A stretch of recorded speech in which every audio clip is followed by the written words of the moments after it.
दुनिया का एकमात्र प्राणी कह सकते हैं, दुनिया का एकमात्र प्रोफेशन कह सकते हैं जो अपनी कमाई को आसमान के नीचे रखकर सोता है, वह है किसान। और कहते हैं राम भी रूठा राज भी रूठा। राज तो इसलिए रूठा, सरकार की नीतियां किसानों के लिए आज तक ऐसी वरदान साबित नहीं हुई कि किसानों को फायदा मिल सके या किसानों के जो कमाई है उसको सुरक्षित रखा जा सके। और राम इसलिए रूठा कि जो फसल जब तैयार हो जाती है तो राम या तो ज़्यादा सर्दी या ज़्यादा गर्मी। लेकिन यहाँ पाला पड़ा है। राजस्थान के चूरू जिले की बिदासा तहसील के सांडवा कस्बे में आपको लेकर आए और खेत में लेकर आए। और जो मेरे पीछे आप देख पा रहे हो जो फसल है वो है इसबगोल की फसल है। और इसबगोल की फसल पूर्णतः यहाँ पर नष्ट हो चुकी है। किसान की जो आमदनी थी, उम्मीद थी, आशा थी, यकीन, विश्वास, भरोसा सब टूट चुका है। और हमारे साथ यहाँ किसान भी है और कृषि विभाग के अधिकारी भी हैं। तो कृषि विभाग के पर्यवेक्षक भी हमारे साथ जुड़े हैं, हम उनसे भी बातचीत करेंगे कि इस फसल को किस प्रकार नुकसान होता है, क्या कारण रहा, इनसे भी बात करेंगे। हमारे साथ कृषि विभाग के अधिकारी, ब्लॉक लेवल के अधिकारी बिदासर के दिनेश जी कुमार हमारे साथ है। दिनेश जी सर्वप्रथम नमस्कार। नमस्कार। दिनेश जी, जो ये फसल हमको दिख रही है इसबगोल की, वो नष्ट हो चुकी है लगभग पाला पड़ने के कारण। तो क्या कारण रहा, कितनी सर्दी ये सहन कर पाता है, कितने टेम्परेचर में ये फसल होती है? देखो, पिछले 3-4 दिन से सर्दी 0 डिग्री से कम तापमान रहा है अपने बिदासर, क्या अपने चूरू जिले राजस्थान के मोस्ट ऑफ जिलों में 0 डिग्री से कम टेम्परेचर रहा है। जब 0 डिग्री से कम टेम्परेचर रहता है तो पौधे की जो पत्तियां होती है उसमें पानी जम जाता है। जैसे आप मैं बताने का प्रयास करेंगे किस प्रकार ये फसल नष्ट। देखो, ये फसल है, जैसे टेम्परेचर कम होता है तो इसमें जो पानी होता है, हाँ। भाई पौधे में एटलीस्ट 90% से अबव पानी होता है। ये पानी जब जमता है तो इसकी कोशिकाएं है वो फट जाती है, और कोशिकाएं फट गई तो फिर पौधे की पत्तियां सब नष्ट हो जाती है। और पौधे की पत्तियां नष्ट होती है तो उसमें क्लोरोफिल होता है, क्लोरोफिल नष्ट हो गया तो फिर धीरे धीरे पूरा का पूरा पौधा सूख जाता है। तो ये जो फसल इसबगोल की जो किसान की नष्ट हुई है, तो इसके लिए कोई सरकार का कोई प्रावधान, बीमा वगैरह का? देखो, इसमें के लिए प्रधानमंत्री फसल बीमा योजना में प्रावधान किया गया है। जो लोनी फार्मर होते हैं, जिन्होंने कहीं से भी वित्तीय संस्था जहाँ से केसीसी ले रखी है या जहाँ सहकारी समिति से अल्पकालीन ऋण ले रखा है, वहाँ किसानों की फसलों का बीमा होता है। और अधिकतर किसान अपने बिदासर तहसील में बीमा करवाते हैं।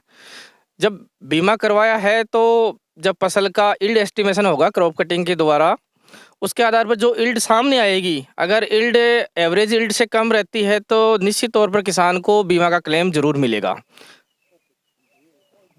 किसान ने अगर बीमा करवा रखी है तभी लाभ मिलेगा, अन्यथा किसान को कोई सरकारी सहायता का कोई प्रावधान नहीं?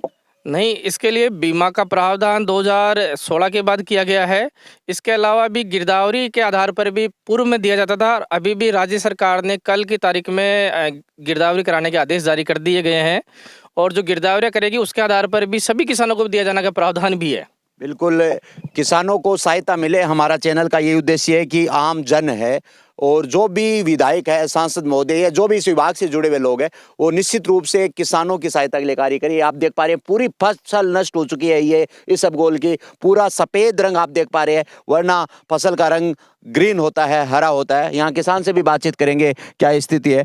राम राम सा, कतो नुकसान हुई है? नुकसान साहब इसबगोल में तो बहुत जबरदस्त हो गया, बहुत ज्यादा हो गया। लगभग कितना बीघा में बैठो? इसबगोल यहाँ पर तो 6-7 बीघा में 6-7 बीघा में हो, पूरा नष्ट हो गया। पूरा नष्ट हो गया। लगभग काई भावता और करा इसबगोल इसबगोल का 12,000 13,000 13,000 हाँ। तो ये बुआई को खर्च भी लागे हो?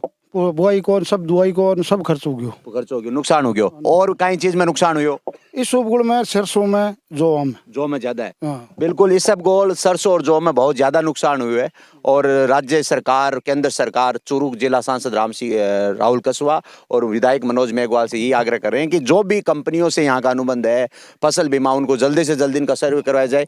गिरदावर जो रिपोर्ट है पटवारी करता है तहसीलदार के अंडर में, वो भी इसका जल्द करवा के किसानों को आर्थिक लाभ पहुंचाने का प्रयास करना चाहिए। ये हमारा विनम्र अनुरोध किसान अधिकारियों से, विभाग से रहेगा। और भी हम आपको ये फसल, वो फसल किसकी है? गेहूं की। वो तो गेहूं में नुकसान कम हुआ नहीं हुआ। गेहूं में नुकसान नहीं हुआ है। गेहूं में नुकसान नहीं, सीटा का डेढ़ से कम नुकसान हुआ है, बाकी सीटा नहीं का डेढ़ से कम को नहीं। हमारे साथ यहाँ महिला शक्ति हमारे साथ जुड़ी हुई है और सांडवा के कृषि पर्यवेक्षक हमारे साथ है, हम उनसे बातचीत करना चाहेंगे। मैम नमस्कार। नमस्कार। क्या नाम आपका? पायल राठी। पायल राठी, कहाँ से हो आप? मैं निमोद से हूँ, कुचामन के पास। अच्छा, आज जो आपने खेतों का जो सर्वे किया है, फसल का सर्वे किया है, क्या अनुमान लगाए आपके हिसाब से किसानों को कितना नुकसान इस पाले की वजह से, शीतलहर की वजह से उठाना पड़ेगा? आपको जानकारी दे ही दी हमारे सहायक कृषि अधिकारी दिनेश कुमावत जी ने। आपने देखा है अभी पाले से कितना नुकसान हुआ है। इसबगोल, जौ, गेहूं में, सभी जगह, सरसों में ज़्यादा नुकसान हुआ है। इसबगोल आप देख सकते हैं यहाँ पे किस तरह से जली हुई है पूरी तरह से, तो इससे काफ़ी ज़्यादा नुकसान हुआ है। किसान अपनी कमाई को खुली छत के नीचे रखकर सोता है और जब ऐसी विपदा होती है तो उसको बहुत पीड़ा होती है। किसानों को क्या कहना चाहेंगे आप? किसानों को तो क्या कह सकते हैं, यही कि अगर सरकार उनको कोई भी बीमा के लिए अगर दे रही है, क्लेम दे रही है, तो उन्हें मिलेगा, इसका लाभ मिलना चाहिए उनको। Now, please like, share and subscribe and don't forget to हमारा चैनल है